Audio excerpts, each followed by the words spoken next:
উদুলি মুদুলি হৈ পৰিছে গোলাঘাট জিলাৰ চিনাতলি 200 বছৰ গৰকা ঐতিহাসিক চিনাতলি বৰসভা মহোৎসৱ উপলক্ষে গাঁওখনৰ আধ্যাত্মিক পৰিৱেশ 700 ঘৰ অংশীদাৰ থকা বৰনামঘৰটোত 4দিনীয়া বৰ্ণাঢ্য কাৰ্যসূচীৰে আৰম্ভ হৈছে বৰসভা প্ৰস্তুত কৰিছে 28 কুইণ্টল পিঠাগুড়িৰে 2 লক্ষাধিক পকা মিঠৈ সাজু কৰা হৈছে 5 কুইণ্টল বুট মগুৰ মা প্ৰসাদ 15,000 কল ৰাজ্যৰ ভিন্ন প্ৰান্তৰ 10 সহস্ৰাধিক ভকত বৈষ্ণৱৰ আগমন ঘটিছে এই বৰসভালৈ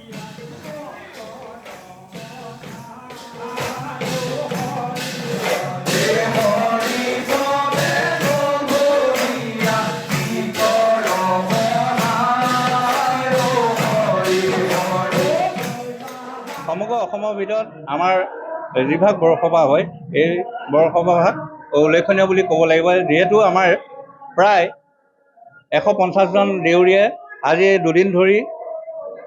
দিনে ৰাতিয়ে মিঠৈ বন্ধাৰ কাম শেষ কৰি আজি বৰসভালৈ সাজু হৈছে আমাৰ প্ৰায় 2 লাখ পকা মিঠৈ ইতিমধ্যে ৰেডি হৈছে আৰু এই বৰসভাৰ কাৰণে আমি প্ৰায় 500 কুইণ্টেল বুট মগু ক্ৰয় কৰা হৈছে আৰু 15,000 আমি কলৰ ব্যৱস্থা কৰিছোঁ আৰু লগতে আমি 30 কুইণ্টেল পিঠাগুড়ি আৰু 22 কুইণ্টেল আমাৰ গুড়ৰ ব্যৱস্থা আছে আৰু আমি 520 কেজি মহৰ দৈ ব্যৱস্থা কৰিছোঁ নিশ্চয়কৈ ক'ব লাগিব আমাৰ এই অনুষ্ঠান ভাগলৈ ভকতৰ লানি নিচিনা সোঁত ববলৈ আপোনালোকে নিশ্চয় দেখিছে লানি নিচিনাৰ সোঁত